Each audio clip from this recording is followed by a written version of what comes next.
Rain hammered the office windows as Ethan Cole watched the business account blink to zero and felt the room tilt around him. A frozen alert flashed and Ethan said, "This has to be a system glitch." The cursor hovered over a transfer log stamped with Marcus Vale's name, and Ethan said, "You moved it all, you liar." His phone lit up with Jamie Brooks calling, and Jamie said, "Suppliers are circling. Did Marcus authorize anything?" Ethan tasted metal and said, "He authorized my ruin." Another alert chimed listing overdue payroll, and Ethan said, "Our people trusted us." Jamie breathed hard and said, "Tell me we have a backup." The rain grew louder as Ethan opened a signed guarantee and he said, "I'm on the hook for every cent." A final text arrived from an unknown number showing Marcus boarding first class, and Ethan said, "You left me the debts and took the exits." The kitchen was quiet, except for the drip of a faucet that suddenly sounded like a clock. Ethan Cole stared at a list of due dates and said, "They trusted me with their rent and groceries." Jamie Brooks rubbed his eyes and said, "We can stall 2 suppliers, maybe 3. Ethan felt shame settle like dust and said, "He forged my faith and sold it." Jamie opened his laptop and said, "There's a pattern in the transfer times." Ethan paced between the stove and the sink and said, "He planned this like a heist." Jamie's voice dropped and he said, "We need help, not pride." Ethan looked at a photo of the team party and said, "I promised them safety." Jamie shut the laptop and said, "Then fight smarter or we lose everything." Ethan pressed his palms to the counter and said, "I will pay them first, then I will find what he hid."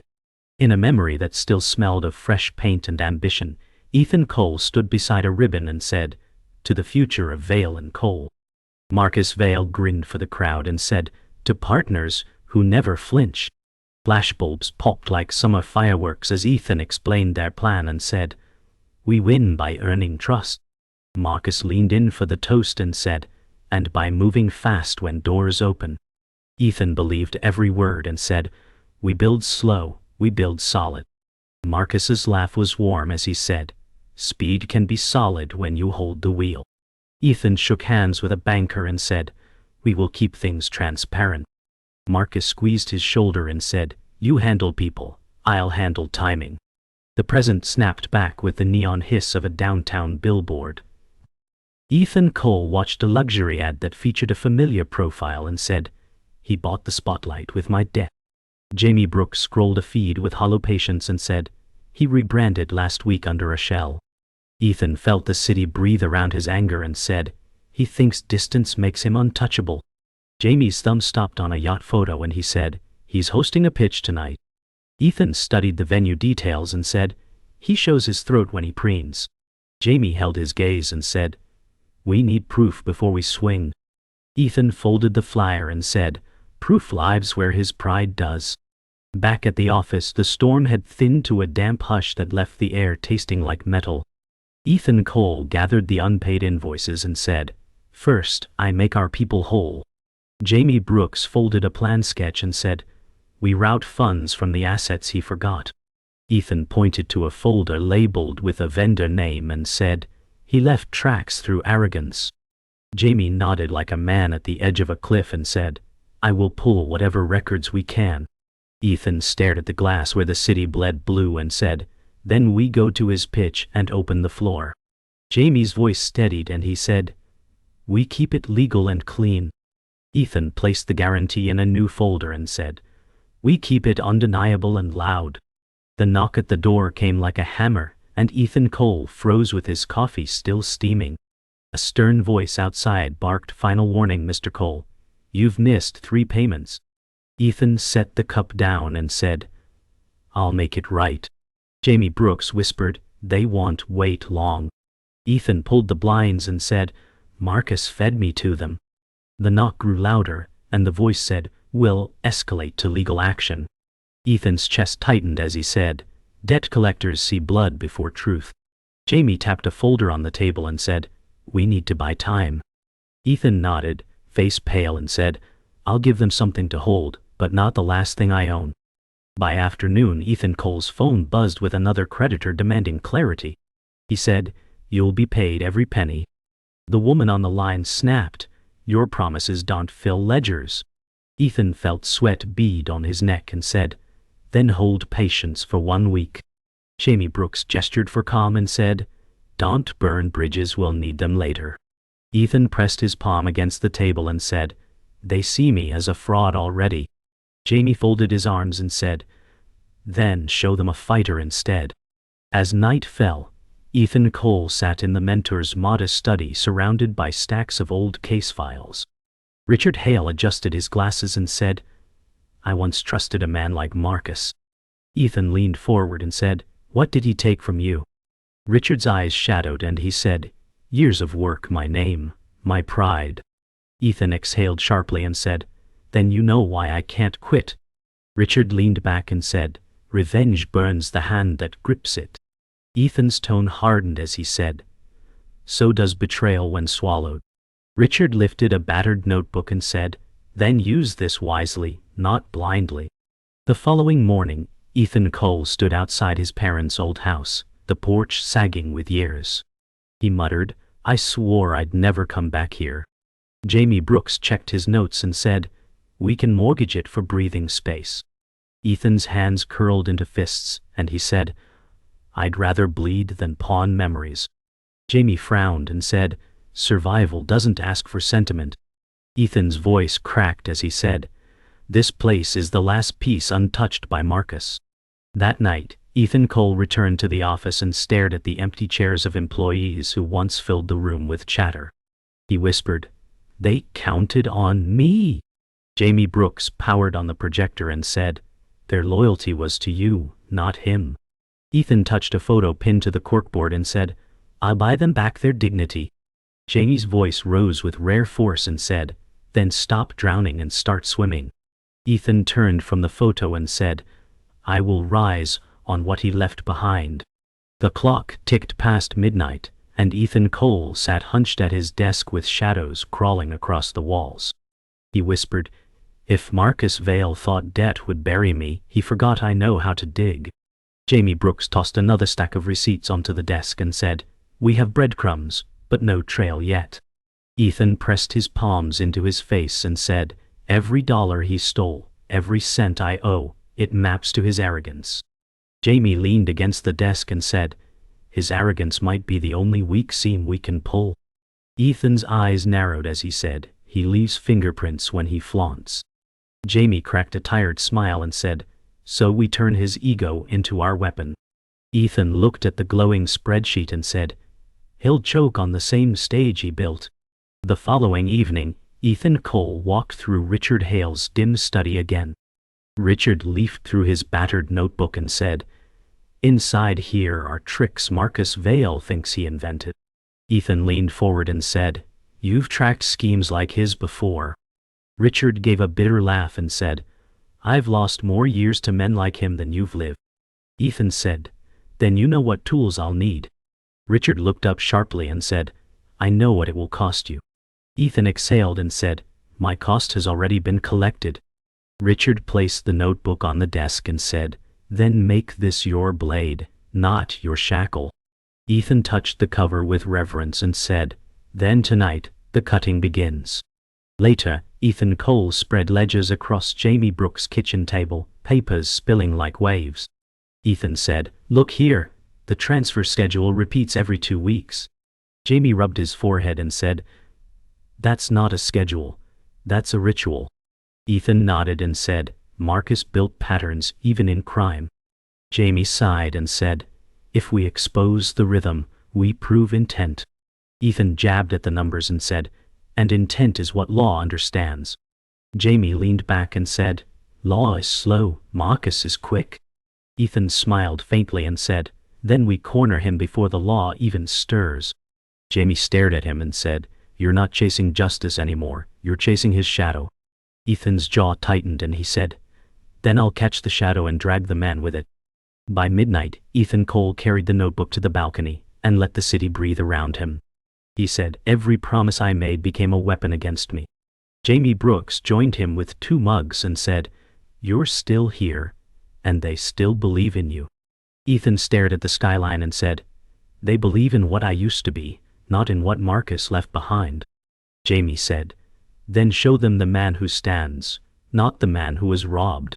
Ethan clenched the notebook and said, this isn't just about debts, it's about my name. Jamie nodded slowly and said, then you need to sharpen it until it cuts louder than his lies.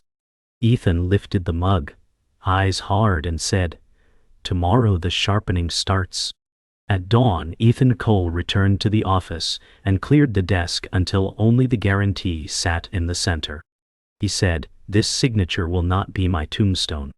Jamie Brooks entered carrying a flash drive and said, this has the early drafts Marcus forgot to delete. Ethan's eyes lit as he said, then we have his fingerprints. Jamie said, he left trails like breadcrumbs, arrogance painted them. Ethan leaned forward and said, with these, I'll build the cage he cannot slip. Jamie said, we'll need patience. Ethan pressed both hands to the desk and said, patience won't feed anyone. Exposure will. Jamie set the drive down and said, then today we begin to starve his pride. Ethan's lips curled into a grim smile and he said, and feed my fire with his ashes. The evening streets roared with traffic as Ethan Cole stood before the giant screen downtown, Marcus Vale's polished smile filling the glass towers. Ethan muttered, he's turned theft into a brand. Jamie Brooks scrolled Marcus's new profile on his phone and said, he's launching a fund tonight, rebranded as Vale Global. Ethan clenched his jaw and said, he flaunts stolen gold while I drown in debts. Jamie lowered the screen and said, he buys his audience with flash. Ethan's tone sharpened as he said, flash is fragile when you smash the bulb.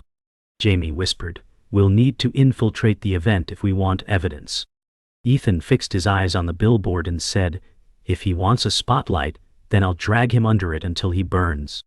The next morning, Ethan Cole tried to slip into a hotel lobby dressed in borrowed confidence.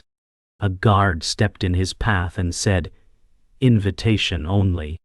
Ethan forced a polite smile and said, Marcus Vale sent for me personally. The guard raised an eyebrow and said, and you are? Ethan adjusted his tie and said, the partner he forgot to mention. The guard shook his head and said, step back, sir. Ethan's voice hardened and he said, you'll remember me when I tear the mask from his face. Jamie Brooks tugged at his sleeve and whispered, this isn't the fight, not yet. Ethan exhaled and said, then we watch him strut, and when his foot slips, we crush it. That night, Marcus Vale's enforcer made his presence known outside Ethan Cole's apartment. A heavy knock rattled the door, and a deep voice said, Marcus doesn't like shadows trailing him. Ethan opened the door halfway and said, then he shouldn't walk in stolen light. The man stepped forward, muscles straining beneath his coat, and said, you don't want to test me. Ethan's tone didn't waver as he said, threats only confirm his fear. The enforcer leaned closer and said, next time I won't knock. Jamie Brooks stood in the background and said, we'll be ready when you try. The enforcer smirked and vanished into the stairwell. Ethan shut the door slowly and said, if Marcus sends dogs, I'll break their leashes. Back inside, Jamie Brooks dropped heavily into a chair and said, this is spiraling too fast. Ethan Cole paced like a caged animal and said, that's how Marcus planned it, to drown me before I could breathe. Jamie rubbed his temples and said, you're making it worse by baiting him. Ethan spun around and said, if I stay silent, he wins by default. Jamie's voice cracked as he said, what if fighting him costs more than losing? Ethan leaned across the table and said, losing is already paid for. I refuse to pay it twice. Silence filled the room until Jamie whispered, then don't ask me to watch you destroy yourself. Ethan's tone softened slightly and he said, then stand beside me so I don't. Later that week, Ethan Cole returned to Richard Hale's study. He set the flash drive down and said, Marcus enforcer came to warn me. Richard adjusted his glasses and said, then Marcus already feels the pressure. Ethan's voice sharpened as he said, he wants to scare me into retreat. Richard shook his head and said, fear is his first tool, and pride is his last. Ethan leaned closer and said, then I'll take pride from him like he took trust from me. Richard's eyes softened with memory and he said, "Don't let vengeance own you." Ethan clenched the notebook and said, "I'll own it, and I'll wield it until he breaks." Ethan Cole sat with Jamie Brooks in the dim office, walls lined with unpaid invoices like scars. Ethan said, "Marcus Vale believes arrogance is armor, but arrogance always leaves cracks." Jamie tapped a file on the desk and said, "This account here, it links to a dummy vendor." Ethan's eyes narrowed and he said, "A vendor that doesn't even exist." Jamie nodded grimly and said, "We trace it, we find the hole in his wall." Ethan clenched his jaw and said, "Then we widen it until the whole fortress collapses." Jamie leaned forward and said, "If we expose him too early, he'll just shift the money again." Ethan's tone hardened as he said, "Then we time it so his own greed keeps him still." Jamie whispered, "That's a razor's edge, Ethan." Ethan placed both hands flat on the desk and said, "Then I'll bleed on the blade until it cuts him first." That night, footsteps echoed in the parking garage as Ethan Cole sensed he was not alone. The enforcer stepped from the shadows and said, "Marcus warned you once." Ethan tightened his fists and said, "And I ignored him once." The enforcer smirked and said, "Next time will cost you more than bruises." Ethan's voice carried steel as he said, "Pain is cheaper than silence." The enforcer stepped closer and said, "You think this is about pride, but Marcus plays for survival." Ethan's lips curled as he said, "Then I'll make survival his most expensive game." The enforcer shoved him against a pillar and said, "Stay out or stay buried." Ethan shoved back, breathing hard, and said, "Tell him I'm already digging." Shaken but unbroken, Ethan Cole stumbled into Jamie Brooks' apartment. Jamie stood from the table and said, "What the hell happened?" Ethan pressed an ice pack to his jaw and said, "Marcus' dog came sniffing again." Jamie slammed his fist on the counter and said, "You could have been killed." Ethan's voice was low but steady as he said, "Then he fears me more than I thought." Jamie shook his head and said, "Fear doesn't stop fists, Ethan." Ethan straightened, bruised cheek shining in the lamplight, and said, "But it makes fists desperate." Jamie sighed heavily and said, "You're walking into the fire and calling it warmth." Ethan's lips curved grimly and he said, "Then I'll burn until only his lies turn to ash." Days later, Jamie Brooks brought a bundle of receipts into the office and dropped them with a thud. Jamie said, "These are from Marcus' hidden expense accounts." Ethan scanned them quickly and said, "Lavish purchases, offshore payments, all under fake vendors." Jamie's voice rose and he said, "He didn't even bother covering his tracks." Ethan smirked bitterly and said, "That's his pride again, thinking no one would dare follow." Jamie tapped the receipts and said, "We could hand these over to authorities." Ethan shook his head and said, "Not yet, not until the world is watching." Jamie exhaled sharply and said, "So we keep feeding the trap until it snaps shut." Ethan's tone was cold and sharp as he said, "Exactly, and when it closes, Marcus Vale won't escape." That evening, Ethan Cole and Jamie Brooks pinned photographs and receipts to a board, forming a web of Marcus Vale's empire. Ethan said, "Every string ties back to him." Jamie pointed to a node and said, "This is his weakest link, the fake vendor account." Ethan's eyes gleamed and he said, "Then that's where the trap springs." Jamie bit his lip and said, "If we strike here, he won't recover." Ethan leaned closer to the board and said, "Hell fall under the weight of his own arrogance." Jamie's voice carried both fear and admiration as he said, "This is more than revenge now, isn't it?" Ethan didn't look away from the board and said, "This is war, and I intend to end it with truth sharpened into a blade." The ballroom glittered with gold light as Marcus Vale held court before investors, his voice smooth and unshakable. Ethan Cole stood hidden at the back and whispered, "He built this palace with my bones." Jamie Brooks tugged at his sleeve and said, "We shouldn't even be here. The guards will throw us out." Ethan's eyes stayed locked on Marcus, and he said, "Let them try, but I want to hear every lie from his mouth." Marcus raised a glass and said, "To growth, to loyalty, to vision." Ethan muttered, "To theft, betrayal, and ruin." Jamie said, "He's winning them over with charm." Ethan's voice burned low as he said, "Charm is a candle, and I brought wind." Jamie swallowed hard and said, "If you make a move here, there's no going back." Ethan's jaw set as he said, "Then forward is the only direction left." After the event, Ethan Cole found Richard Hale waiting in the alley, leaning on his cane with sharp eyes. Richard said, "You're treading close to fire." Ethan stepped into the dim light and said, "Fire is where Marcus breathes." Richard's tone darkened as he said, "Because I once breathed the same air, Ethan." Ethan froze and said, "You worked with him?"